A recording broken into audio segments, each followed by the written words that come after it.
Assalamualaikum warahmatullahi wabarakatuh. Perkenalkan, nama saya Nur Hasan MA, dosen dari Sekolah Tinggi Ilmu Syariah Al-Wafa.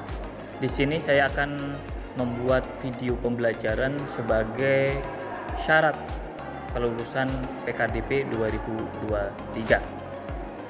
Ikuti saya, check it out.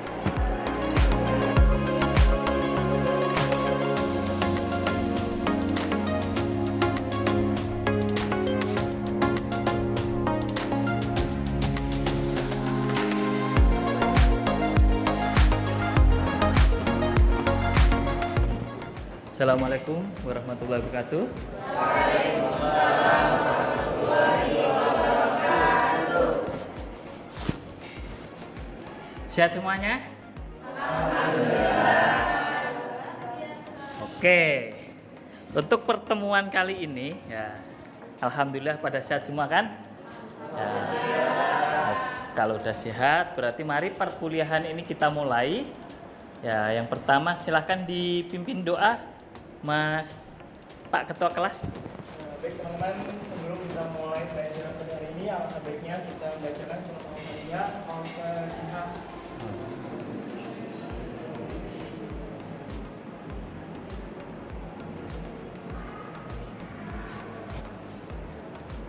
Berdoa selesai.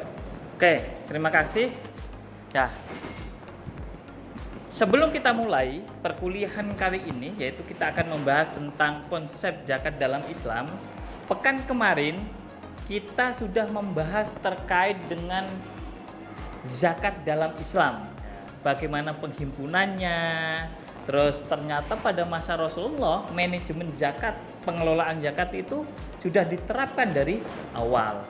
Nah, maka penting sekali zakat itu harus selalu masyarakatkan, yaitu apa maksudnya, yaitu untuk mengedukasi masyarakat supaya paham terkait dengan zakat. Itu reviewnya ya, sebagaimana kemarin minggu lalu kita sudah membahas terkait dengan manajemen yang ada di masa Rasulullah. Ada yang hafal apa saja? Ya, ada manajemen yaitu kasabah, katabah, jubah, itu di sistem yang ada di masa Rasulullah. Gitu ya. Ya, sekarang pada kesempatan kali ini saya akan menyampaikan perkuliahan terkait konsep zakatnya, ya gitu. Siapa yang sudah tahu tentang zakat? Mbak Ratu? Jadi kalau zakat dari segi hukum itu hukumnya wajib untuk dikeluarkan. Oke. Jadi zakat itu merupakan kewajiban. Ya. Bahwa konsep zakat dalam Islam itu merupakan salah satu materi yang inti dari pengelolaan zakat atau hukum zakat dan wakaf ini. Capaian dari materi ini adalah bahwa mahasiswa dituntut untuk paham terkait kewajiban zakat, perhitungan zakat. Ya, tentunya seperti itu. Ya, kita masuk bahwa zakat sendiri, pengertian zakat ada yang mengatakan secara bahasa zakat itu sebagai nama.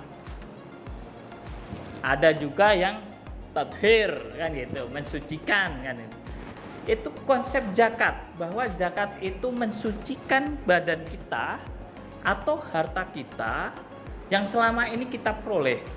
Jadi harapannya mahasiswa di sini paham terkait dengan konsep hukumnya, pengelolaannya, potensinya, dan bagaimana cara untuk menghitung zakat ketika dimintain masyarakat untuk membantu dalam menghitungkan zakat. Paham ya terkait dengan pengertian zakat? Nah, sampai sini ada yang ditanyakan? Saya Pak. Oke. Silahkan Mbak Ratu. Mohon maaf izin bertanya Ustaz. Jadi dari materi Ustaz tadi bisa Ustaz kemudian jelaskan apa perbedaan dari zakat sendiri, kemudian dari sedekah dan juga infak. Oke, saya akan memberikan jawaban terkait dengan pengertian zakat, infak dan sedekah. Perbedaannya di mana?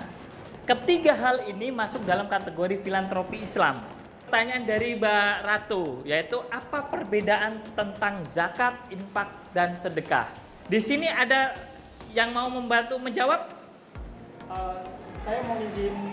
Oke, Mas Judi silahkan.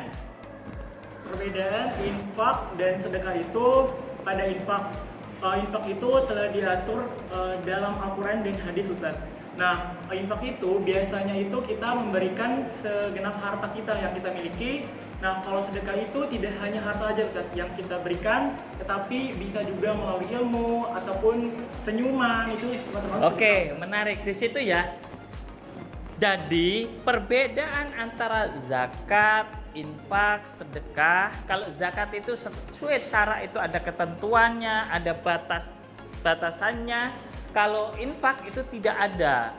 Tapi infak ini sifatnya materi. Sedangkan untuk sedekah itu tidak hanya materi saja.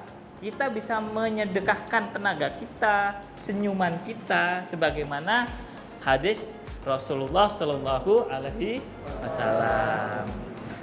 Kalau pengertiannya sudah paham, perbedaan dengan infak sedekah sudah paham, kita masuk ke dasar hukum zakat. Ya, di sini saya tampilkan bahwa di zakat itu ada sekitar 32 ayat yang berkolaborasi atau didampingan dengan sholat. Tapi saya hanya menyampaikan beberapa, nanti dicarikan ini unsur wajibnya saja.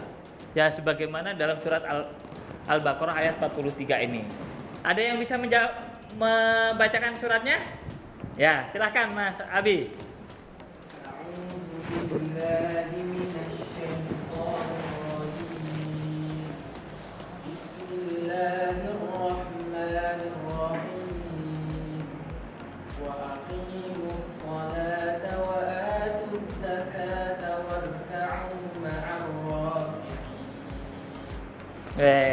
Shadaqallahul adzim. Keren sekali, merdu sekali suaranya Mas Abi ini. Oke. Jadi di sini bahwa zakat itu selalu bergandengan dengan sholat. Ya, begitu pentingnya terkait dengan zakat. Ini diantara dasar hukum zakat. Selanjutnya kita masuk dalam terkait dengan syarat wajib zakat. Nah, tidak semua orang itu wajib zakat. Contohnya orang yang apa? Ada yang gila. Orang gila itu tidak wajib zakat. Di antaranya orang yang wajib zakat ini ada 5 poin. Ada 5 poin yang saya sampaikan di sini. Yang pertama yaitu Islam merdeka, mencapai nisab, haul, dan bebas dari hutang. Ya, ini mungkin ada pertanyaan, Tat, itu ada yang punya pinjol kan gitu, dia berarti tidak wajib zakat. Tidak seperti itu konsepnya. Jadi konsepnya adalah orang yang memiliki hutang, ya hutangnya ini sudah tidak bisa untuk membiayai hidupnya. Karena untuk melunasi hutang ini dia tidak bisa makan atau masih kekurangan lah seperti itu. Ya, di sini karena dia sendiri masih kekurangan, apalagi buat membayar zakat. Selanjutnya yaitu syarat harta yang wajib dizakati. Nah, ada berapa syarat harta yang wajib dizakati? 3. Yang pertama, milik penuh. Jadi tidak ada kaitan. Kalau ada orang punya rumah, mobil, ternyata cicilan, itu termasuk milik penuh atau tidak? Tidak. Ya. Yang kedua, tumbuh dan berkembang. Jadi zakat ini, harta zakat yang dikenakan itu adalah yang tumbuh dan berkembang. Kan kalau emas kan tidak tumbuh dan tidak berkembang kan. Emas wujudnya kan seperti itu, emas batangan ya emas batangan, nggak mungkin berubah jadi emas gondongan kan kayak gitu. Jadi di sini nilainya kan gitu. Nilai dari emas setiap tahun ke tahun itu mengalami kenaikan. Selanjutnya lebih dari kebutuhan. Ini kebutuhan ini yang menjadi dasar atau patokan orang yang wajib mengeluarkan zakatnya, baik orangnya maupun harta yang dimilikinya. Sampai di sini jelas? Ya. Oke, selanjutnya jenis-jenis zakat. Ini inti dari materi ini sebenarnya ada di jenis-jenis zakat. Kenapa? Karena masyarakat saat ini yang dibutuhkan itu edukasi terkait dengan jenis-jenis zakat. Karena yang dipahami masyarakat masih sifatnya zakat fitrah. Jadi di antaranya sesuai syariat itu ada 5 poin, yaitu zakat emas dan perak, hewan ternak, buah-buahan dan pertanian, perdagangan, rikas, dan tambang. Ada yang tahu zakatnya emas berapa? Ayo. Ada yang tahu gak? Ya, zakat emas adalah 85 gram. Jadi di sini ketika orang sudah memiliki emas senilai 85 gram dan sudah dimiliki selama setahun haul, dia wajib mengeluarkan zakatnya berapa? 2,5%. Ini diantaranya terkait dengan zakat emas dan perak. Selanjutnya zakat hewan ternak. Hewan ternak ini ada 3 yang sesuai syarat diatur, yaitu unta, sapi atau kerbau sama kambing. Kalau unta dimulai dari 5 ekor, terus sapi dimulai dari 30 ekor, kambing dimulai dari 40 ekor. Jadi ada tahapan-tahapan dari 5, 20, 40. Itulah perbedaan yang ada di zakat peternakan. Selanjutnya zakat pertanian dan buah-buahan, yaitu 653 kg gabah. Kalau gabah asumsinya adalah ketika habis panen, tidak gabah kering. Karena kalau gabah kering bobotnya ada penyusutan. Jadi kalau yang dikenakan zakat itu gabah ketika habis dipanen. Terakhir yaitu terkait dengan nisab rikas. Ada yang pernah mendapat barang temuan?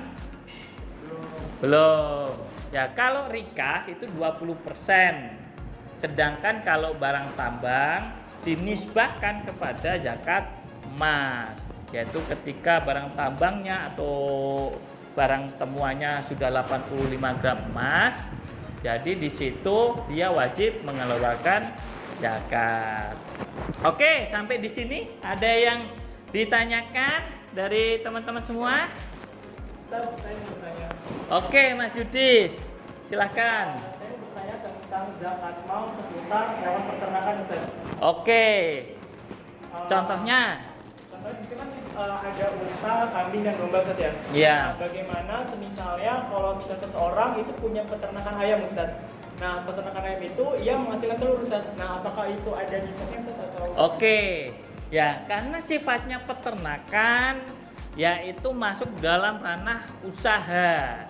Jadi tidak dalam ranah dari hewan ternak. Tidak ada ayamnya itu 120 ayam dikenakan zakat, tidak. Tapi nilai dari usahanya kalau sudah mencapai nisab dinisbahkan kepada emas, yaitu senilai 85 gram emas, itu dia wajib mengeluarkan zakatnya 2,5%, dan itu dikeluarkan ketika panen ayam tersebut, kan gitu ya.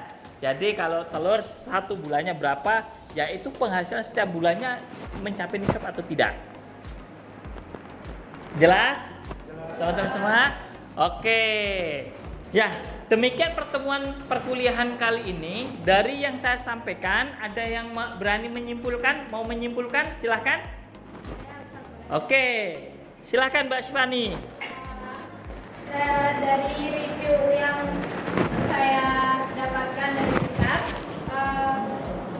mengenai konsep zakat ini, zakat itu memiliki hukum wajib untuk seluruh umat muslim dan beberapa syarat, yaitu ada 5 syarat, antaranya ada Islam, merdeka, nasab,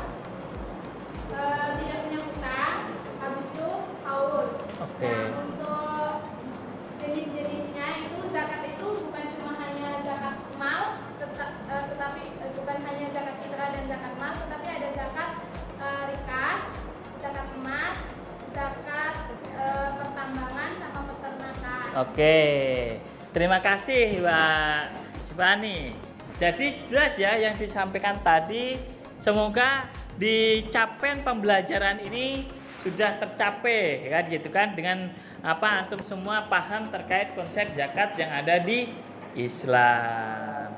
Ya, terima kasih semuanya. Untuk pekan depan kita akan melanjutkan terkait lembaga pengelolaan zakat yang ada di Indonesia.